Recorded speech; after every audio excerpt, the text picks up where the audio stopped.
Good afternoon, and thank you again for joining us for an update on Arizona's response to COVID-19. Since we last briefed you, Arizona's made significant progress towards implementing measures to increase capacity in our healthcare system, build PPE supplies and critical resources, and reduce the strain on distribution chain for our local grocers. We've also seen firsthand the impact of COVID-19 with 2 Arizona lives lost to this virus. Our hearts go out to them and their families. It's a sobering indication of what we will likely continue to face. The sad reality is, just like the rest of the country, we expect more deaths. And as we work to increase testing capacity, we expect more confirmed cases. But we aren't standing by idle.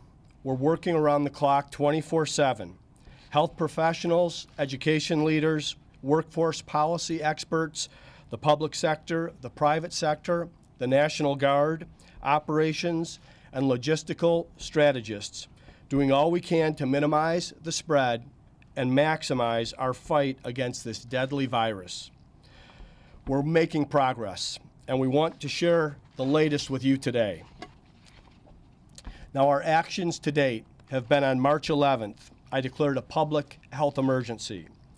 And in our efforts to reduce the spread and flatten the curve, last week I issued an executive order prohibiting dine-in services at restaurants and bars and closing movie theaters and gyms. We've worked closely with Superintendent of Public Instruction, Kathy Hoffman, to securely close our schools with a priority to minimize the impacts on our students and teachers. And to keep our seniors safe and healthy, we took a step to ensure they limited their exposure, delaying expiration dates on driver's licenses so our elderly population doesn't have to visit the MVD. We've halted in-person visitation in state prisons at the Arizona Department of Corrections, Recidivism, and Reentry, and expanded telework for employees across state government, with exceptions for critical positions like our corrections officers, state troopers, and DCS caseworkers. At the Department of Economic Security, we've pledged to continue payment to child care providers during this difficult time, enabling continued care and alleviating the cost burden for low-income families during these uncertain times. At Access, we've received approval on an 1135 waiver from the Centers for Medicare and Medicaid Services to protect against any disruption of care for its members during this public health emergency. We've taken aggressive action to preserve medical supplies and PPE by suspending elective surgeries to free up vital resources, gloves, gowns, masks, and ventilators, increasing capacity in our healthcare system. And we've activated the Arizona National Guard to provide relief in our food distribution chain, stocking shelves in our grocery stores and allowing Arizonans to have reliable access to food and resources and fill their pantries and refrigerators responsibly. We're working hand in hand with the federal government through the CDC, NIH, HHS, and FEMA.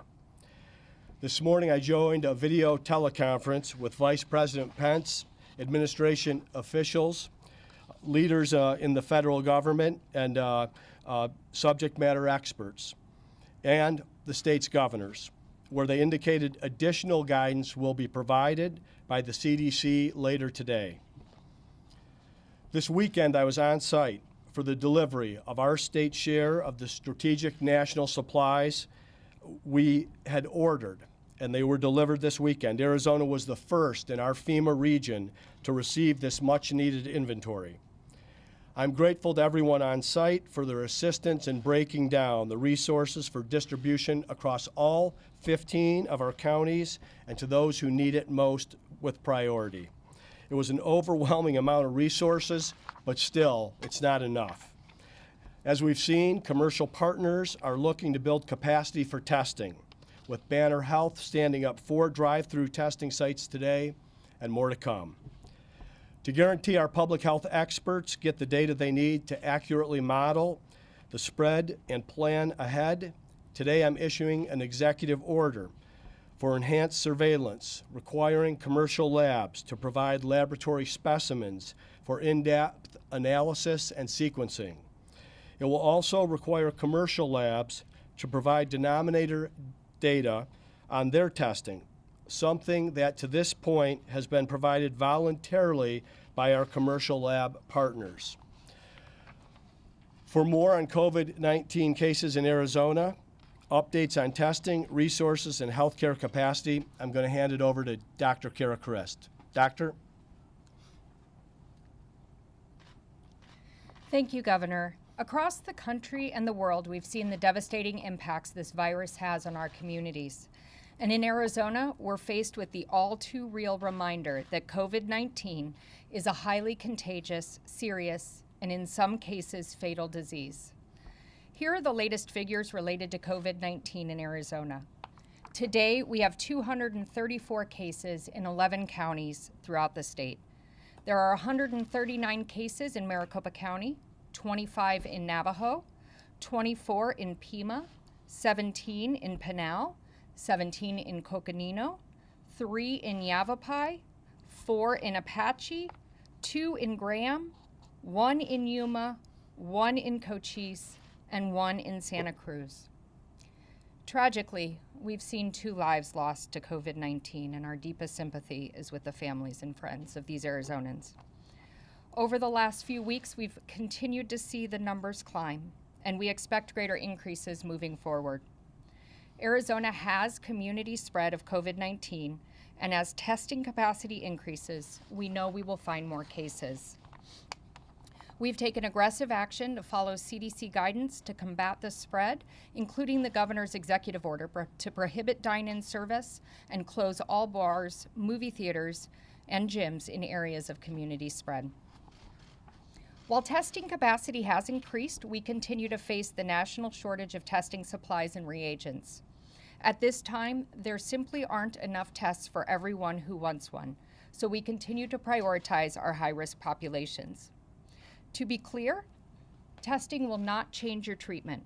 If you have mild flu-like symptoms, stay home when you are sick and for 72 hours after your symptoms go away. Seek emergency care if you have extreme difficulty breathing, constant pain or pressure in your chest, severe constant dizziness, or other serious, concerning, or worsening symptoms. Our work with commercial partners to expand testing availability is still ongoing. Under a standing order that I've issued for the state, commercial partners like Banner are standing up drive-through testing facilities. As Governor Ducey detailed, we've made a number of steps designed to decrease the spread, and I'd now like to provide you with details on what we're doing to increase capacity in our healthcare system. In addition to the governor's executive order halting elective surgeries in an effort to preserve personal protective equipment, ventilators, and other critical medical resources, we're working around the clock to secure resources in our hospitals. In the last few days alone, we took in a portion of the state's strategic national stockpile, including 244,000 surgical masks, 60,900 N95 masks, 50,000 latex gloves, 26,208 face shields, 22,000 surgical gowns, and other critical resources. And we've already placed the order for the next portion of Arizona's Strategic National Stockpile supplies. On Saturday, our request to HHS for 5,000 ventilators moved towards the next step of approval. And earlier today, the FDA released guidance to safely convert anesthesiology devices used in outpatient procedures to ventilators that can effectively treat those infected with COVID-19. We're engaging in a statewide survey of our ambulatory surgical centers to identify these devices and build overall capacity of ventilators and PPE. Over the weekend, we've been working with private and commercial partners to secure up to 2 million N95 masks, 1 million surgical masks, and 1 million surgical gowns, with 260,000 of these N95s anticipated to be in Arizona next week. We're exploring temporary waivers with the medical board to allow retired physicians to be quickly relicensed. This will help us build capacity in telemedicine to reduce our exposures in hospitals and healthcare facilities. And we're implementing measures for EMT professionals to reduce hospital burden, including screening measures and the ability to provide expanded services to those in need. In terms of hospital resources, we must continue to increase our bed capacity. Currently, there are 16,905 licensed hospital beds in Arizona and 1,532 ICU licensed beds. The estimated need is rapidly evolving as we gather new data, with a potential surge of COVID-19 patients above and beyond our current capacity of beds. The governor's executive order to implement enhanced surveillance for information related to COVID-19 will assist greatly, providing awareness of our hospital capacity and surge, allowing us to get denominator data on commercial laboratory testing, and collect laboratory specimens to do further analysis and sequencing. Arizona has a plan for increasing our healthcare capacity, and we will continue working with hospitals to identify ways to increase their internal capacity, including the use of triage tents outside of emergency departments, utilizing hospital rooms, recovery areas, and other unused portions of hospitals to provide additional beds, and working with hospitals on any waiver requests they may need in order to increase their internal capacity. We're also working on utilizing alternate care sites to provide additional capacity beyond the hospital, including reactivating pre-existing hospital sites such as St. Luke's Hospital, Core Institute Specialty Hospital, and Scottsdale Liberty Hospital to add beds. Utilizing non-traditional facilities such as ambulatory surgical centers and respiratory training facilities to provide additional ICU care. And using large venues such as the Coliseum to provide step-down or recovery care for those who are ready to leave the hospital but unable to go home. And we're working with DEMA to request additional federal resources, including 3 field hospitals, 2 for Phoenix and 1 for Tucson. These efforts are just a fraction of the work put in by my team at the Health Emergency Operations Center and the support from Wendy Smith-Reeve and the team at the State Emergency Operations Center to build capacity in our healthcare system. As a public health professional, I want to take a moment to address the very real mental health impacts our citizens face in light of these recent events. Whether it's nutritional impacts for our children who are out of school, the fear in our high-risk populations, and the anxiety of those who just miss hugging their parents and grandparents. It's important that we not mistake the responsible practice of social distancing to mean encouragement of emotional distancing and isolation. Remember, everyone deals with stress and anxiety differently. During these difficult times, everyone could use a little extra compassion and kindness. And finally, I know some of you chuckle as I repeat these lines, but they really are so important to ensure we reduce the spread in Arizona. Wash your hands often with soap and water or used an alcohol-based hand sanitizer. Avoid touching your eyes, nose, and mouth with unwashed hands. Avoid close contact with people who are sick. And if you are sick, please stay home. Cover your cough or sneeze with a tissue and immediately throw that tissue in the trash. Clean and disinfect frequently touched objects and surfaces. And if you need to see a healthcare provider, consider using telemedicine. Stay home whenever possible and avoid crowds of 10 or more people. It is best to keep 6 feet between you and others when you are in public. Avoid social visits, shopping trips, and discretionary travel. Do not visit nursing homes or long-term care facilities unless you are providing critical assistance. And practice social distancing everywhere. With that, I'll hand it back to Governor Ducey.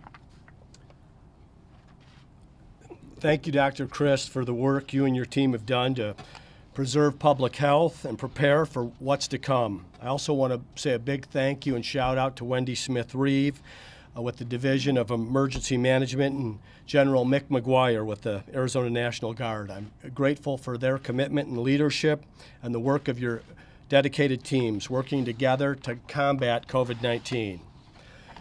Many of you have asked if or when the state will move towards a stay-at-home policy. The answer is not at this time. We're following the facts related specifically to the state of Arizona. The CDC isn't there yet. Arizona is not there yet. We're not at the same stage as other states. And today, on a call with the state's governors from around the country, the Vice President made it clear there have been no discussions about a nationwide lockdown by the President's Coronavirus Task Force. As I travel around the state, it's obvious that citizens around the state are already staying at home and acting responsibly. There's empty streets and empty sidewalks and traffic-free highways. But we all know the risks. The virus is most harmful to those we love the most, our grandparents and our parents. All of us should heed the advice of public health officials. These are unprecedented times, and our approach has been to proceed with a calm and steady manner and with a sense of urgency, and to provide certainty wherever possible. To that end, today I'm issuing another executive order for the employers, families, and citizens across the state that details what are essential services. Again, we are not implementing a so-called shelter-in-place policy as other states have done. This is a proactive and administrative measure that ensures that the state has one consistent, overarching policy that is based on CDC and public health guidance so that the people of Arizona across all jurisdictions, cities and counties have clarity and consistency. It's my hope that we stop the spread, protect our economy, and mitigate the need for further action. But this order will allow workers and employers to responsibly plan for what things look like in the weeks ahead. We've had to make some tough decisions designed to protect public health, decisions that have been tough for our workforce, small business owners, and families. I want to thank all Arizonans for their cooperation during this time. We know this is creating economic challenges, and they are ones that we will be addressing in the days, weeks, and months ahead. Our commitment to Arizona is twofold: protecting public health and our economy. We're all in on both. And with that, I'll open it up to questions. Howie, let's start off with where you left off about the economic challenges. The legislature did approve the contingency budget, $50 million for you to use at your discretion. But the fact is, even with what utilities are doing, people are in danger of being thrown out of their apartments, out of their homes, having their cars repossessed. What are you going to do about all of that? So our focus has been first and foremost on the urgency of this issue on COVID-19 with a framework of let's do everything possible to stop the spread, to avoid Arizonans contracting this disease. Secondly, for those that have it, those that are infected, we want them to have the proper care. We want them to have the proper comfort. We want us to have the proper hospital capacity that's necessary. Third, we're focused on those that are on the front lines, the doctors, the nurses, the emergency medical responders, the first responders, that they have the protection. That's the gloves, the gowns, the masks, the PPE. And we care about the people that are being affected that are living paycheck to paycheck. I mean, that is an overwhelming concern of what we're doing. I applaud our legislature operating in a bipartisan fashion to get dollars to the governor's office. We're also working on an economic protection plan. It's 14 pages long right now. We worked on it all weekend, and that's going to be for a press conference in the very near future. Like I said, the priority and focus, first and foremost, has been public health, but we also realize what's going on in the economy, and we know we need to address that. So let me just quick follow-up to that point. If you have people who are evicted from their homes and living on the streets, you're actually complicating the public health problem. It seems like you need immediate action now to keep people who are right now coming up on having their mortgages due, having their rent due.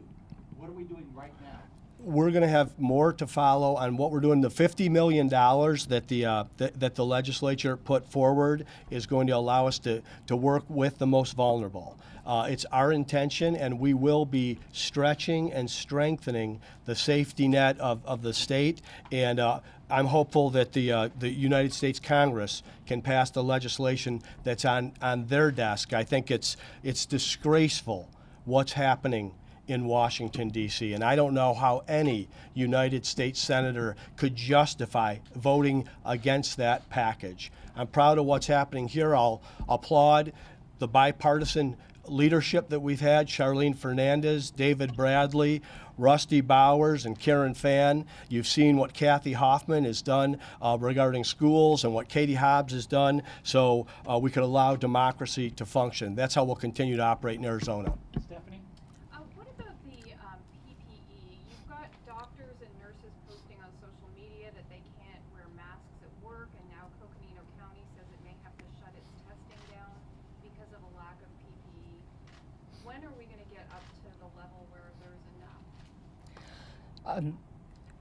As we look at the PPE and evaluate the state's needs, that strategic national stockpile should be out in our counties today. They will be able to provide the PPE, the masks, and the gowns that we got over the weekend to our county health departments and our communities.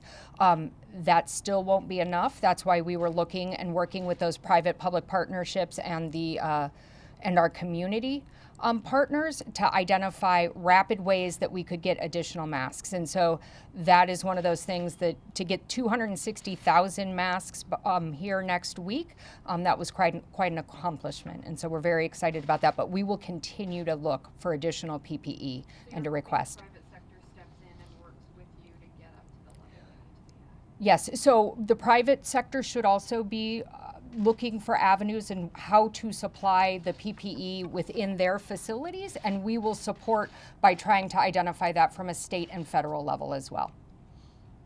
JJ, Governor, you wrote a letter to the Defense Secretary saying you anticipate needing up to 5,500 members of the Guard. You think they'll be involved in law enforcement, building hospital tents. We heard from you last week that their mission's focused on grocery stores.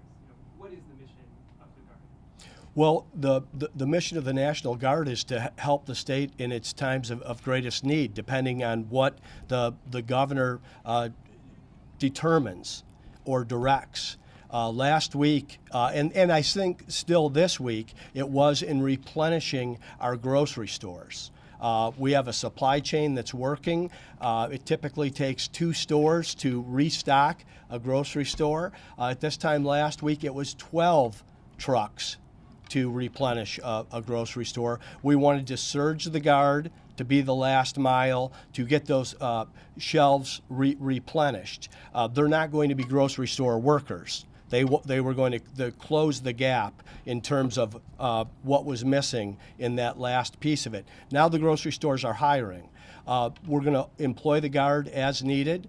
You heard Dr. Chris talk about the healthcare needs that we have around temporary hospitals, et cetera. So they're going to be flexible. They're the best at what they do, and I'm grateful for what they do. I also want to say regarding our grocery stores and our grocers that have been working so hard, and the people inside our grocery stores that have been scrubbing and cleaning and replenishing these shelves. These employers are hiring at this time. And if you're going to go shopping, buy a week's worth of groceries once a week. If you'll do that, you can come back the next week, and the shelves will be full. So is the Guard involved in law enforcement? Will they be involved in law enforcement? The Guard right now is involved in replenishing our grocery stores. Nicole? We're talking about stopping the spread. It appears Arizona has abandoned some of the containment strategies in favor of slowing the spread. Businesses are still open. Parks are seeing record numbers. What is being done to slow the spread as people are craving a response on how you are doing it, and when will you be more aggressive to slow the spread? Well, I want to thank Arizonans for their cooperation.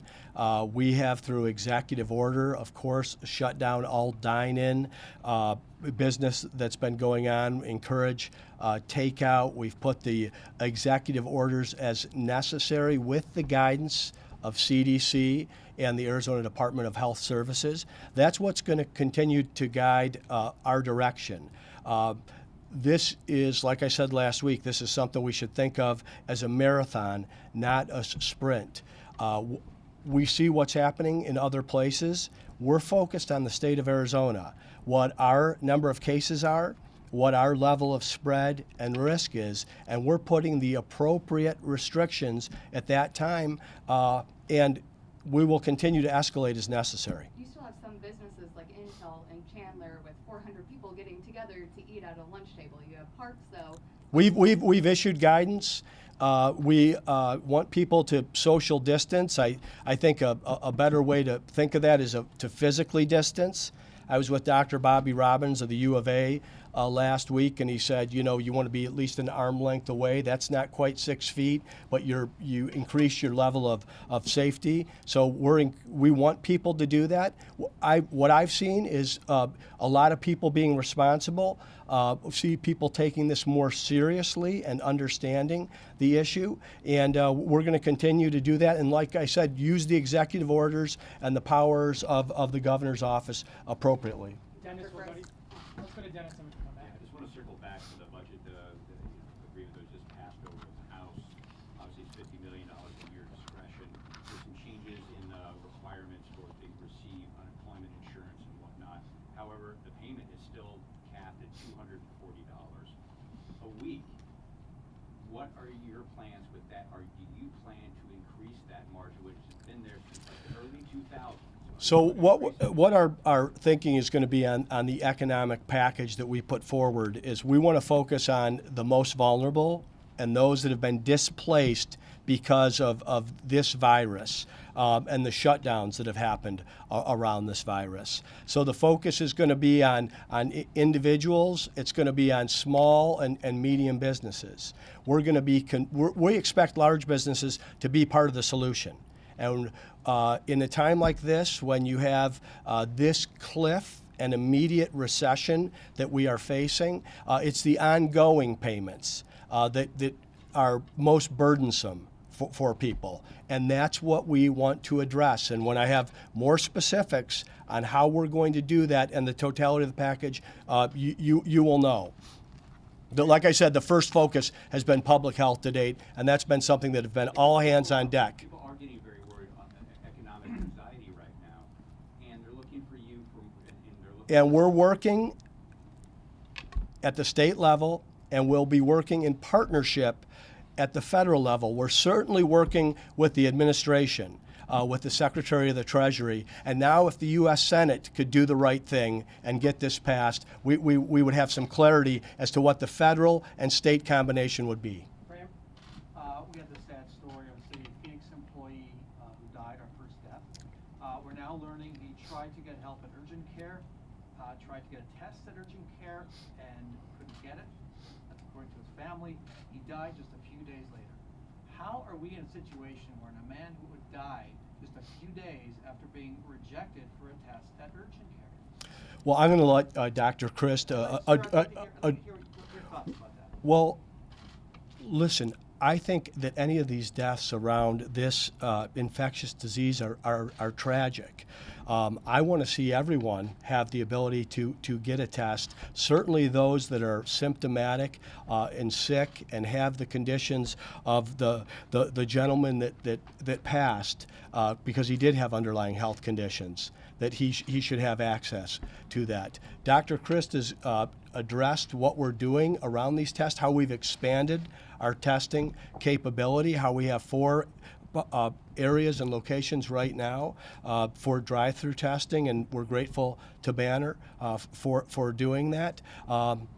And beyond that, I want to say that the people that are most vulnerable for the worst outcomes with this disease are those of a certain age category with underlying health diseases. That's why we're saying to people in that most vulnerable category to stay at home. If you're sick, stay at home. If you do, have to leave, it should be well, you shouldn't leave. You should be getting someone to help you out on some of the essentials, and we'll continue to repeat that. How does this happen? Because we hear stories of people being denied all the time for tests, and they do have symptoms, and here's somebody. We have expanded our testing. Yeah, couldn't get a test. We've been told by the president, if you want a test, you can get a test. There are millions of tests. Well, we've told you what the facts are in the state of Arizona, where we were on testing and how we have expanded testing and how we will continue to expand testing. And I'm confident in what we've shared with you and the direction that we are headed in. There is a surge of need for all of these things, from testing to hospital capacity to personal protective equipment. We've been able to address each component of it and improve it. Somebody said, when you have what you need, I don't think there'll be a point in time right now where we'll check a box and say that we have what we need. It'll be what will we need? What more will we need? How do we anticipate what those are? That's what I've been working with Dr. Christ and Health Services every morning, is let's share with the people in a timely and transparent way where we are, what we need to get to, and all the actions that we're taking, both the government and the private sector, to solve the problem. I asked this question last week and today. The mayor of Yuma says, we don't have any tests. Mojave County, hardly any tests. Yavapai County, hardly any tests. I think I heard you say we got focused on urban areas, but how do you leave rural Arizona out of this? We're not leaving rural Arizona out of this. We are going to the places where we have the highest spread, the most number of cases. And just like the pictures that you saw from this weekend. Of course, in Maricopa County, the size of the pallet is going to be much larger because of the population of Maricopa County, but we have 15 counties in the state of Arizona. We had personal protective equipment going out to all 15 counties, and we're going to address testing the same way. Kara, do you want to talk on the, yes? Yes. So to go back to the initial question, Bram, about the patient. So I don't want to Monday morning quarterback any physician in our community, because they are all doing what they can during this outbreak. However, a test result, whether it was positive or negative, should not have changed that individual's clinical treatment. Should have been discharged from an urgent care, and I have not reviewed the care, but with instructions that if you develop shortness of breath, if your fever worsens, if your symptoms worsen, you should return to healthcare to get further evaluated. I am assuming that the individual was not in need of hospitalization when they were at the urgent care, or had signs or symptoms that would have prompted that physician to refer them and admit them to the hospital. So it's hard to say, but they should have, whether it was flu, whether it was metapneumonia, whether it was corona, they should have been treated the same, and their symptoms should have been managed. Going on to the testing, we do know that commercial testing is taking part in all parts of the state. So we're reviewing where those lab tests are being ordered commercially. We are seeing them in Kingman and Yuma and other parts of the state.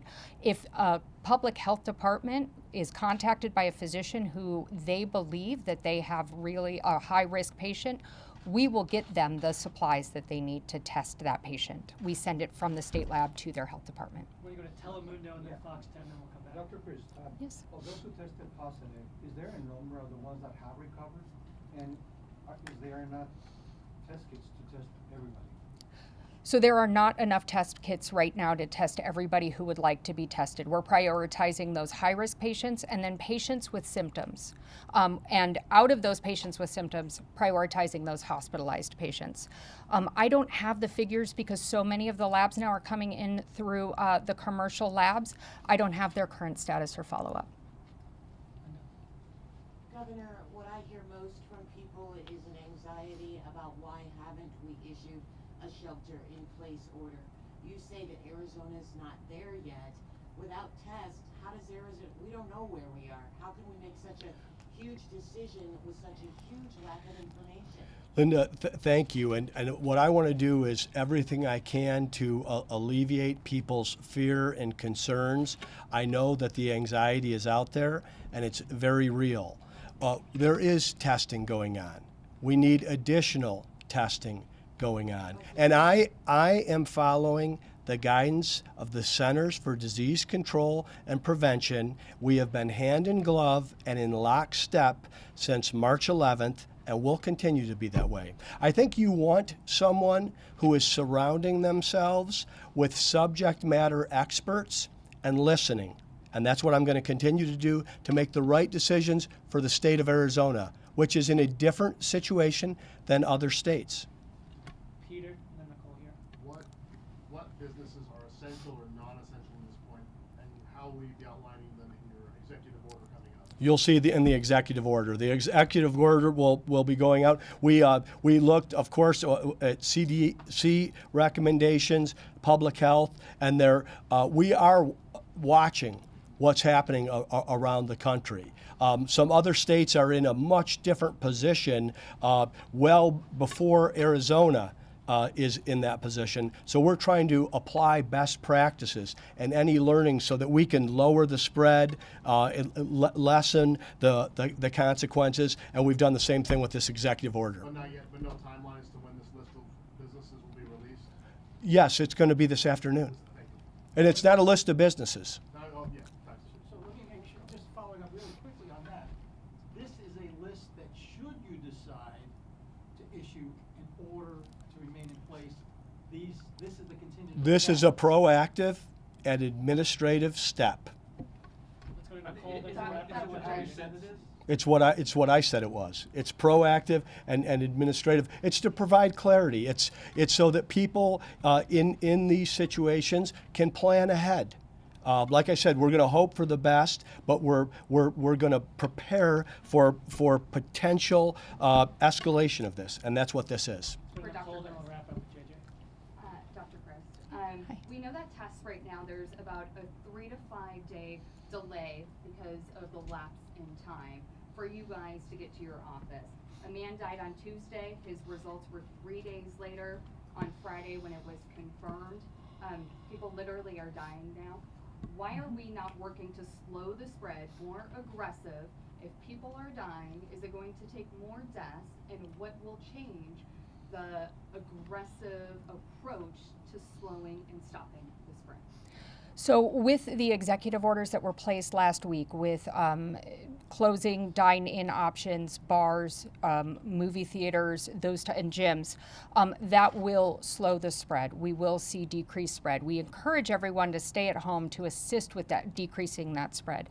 What we will continue to do is monitor and identify. So we haven't fully moved to a mitigation strategy. Our county health departments are focusing their research or their resources on containment at high risk areas. So if we have a case that might potentially, and I'm just giving an example because I don't have any on my head, but if we had a case in a nursing home, that county health department would be full on containment in that nursing home to try to prevent spread there. Some of the community spread, we are at a mitigation level. And so to follow every single one of those cases is just not going to make sense from a public health standpoint. So one, you guys won't be sending people out to notify people anymore because the case number is growing. It would depend. It would depend on the situation of that individual and if they are in potential contact with high-risk individuals. Let's close it out with JJ, please. Governor, I wanted to ask you about the Department of Corrections. There are reports that soap is running low, that inmates are being moved around in large numbers. Are you satisfied with the situation in the Department of Corrections that they're ready to handle whatever may come? And then B, are you considering, would you release medically fragile older inmates to sort of reduce the population, reduce the risk? So I want to say that I have confidence in Director Shin and the plan that he's put forward for our departments of correction, rehabilitation, and reentry. This is a concern that we have. We do not want to see the spread of COVID-19 or reduce or avoid the spread wherever possible. We've, of course, restricted visitations. We've setting up televisits that we can have. We're making sure there's temperature testing for our correctional officers who, of course, come into the facilities and then leave the facilities. And then we're also working with the inmates that work off-site from the prison so that they can be protected and not bring spread back to the prisons. That's where we are on that issue to date. I just want to follow up one more question on the executive order, talking about a potential shelter-in-place, call it administrative step. What metric are you looking at to determine this is when we hit this is when I'm going to call a shelter-in-place? I'm working with guidance from CDC and the Department of Health Services. When an executive order is issued or a declaration is made, it's made from the governor. I am listening to the subject matter experts. I'm listening to the public health officials, all 15 of which I've been in alignment with the entire time, Dr. Kara Christ, and the leaders in our federal departments of Centers of Disease Control and National Institute for Health. That's been guiding Arizona's direction. What about with transparency and releasing cities that these people live in, more data that we can get? Maybe those areas of people will be like, this is in my city. Maybe it will. We're being as transparent. You can go to the azhealth.gov website, and as we have new statistics and figures, they're posted daily. I've been asking for cities, and they say that we can't give that data. Other states are. More transparency and seeing the list of where these people are. Wouldn't that help the public understand where the spread is, what's going on? We're following best practices, and like I said, I'm working with Dr. Kara Christ on this. One more from Brandon. Your friend Bill Gates got Maricopa County to provide a lot of detailed info. Perhaps other counties can do the same. We're all for it. We're for more information and more data. Here's the question, different kind of question. Families, many parents who share custody are finding right now that one or the other spouse won't follow the court order and hand over a child to the other ex-spouse on time, the way they should. Is that something you could provide guidance on? Who should provide guidance on that to parents with that kind of Well, shared custody? all Arizonans should follow the law and court orders all of the time, especially at a time like this of public health crisis. Thank you. Thank everyone. you. Thank you.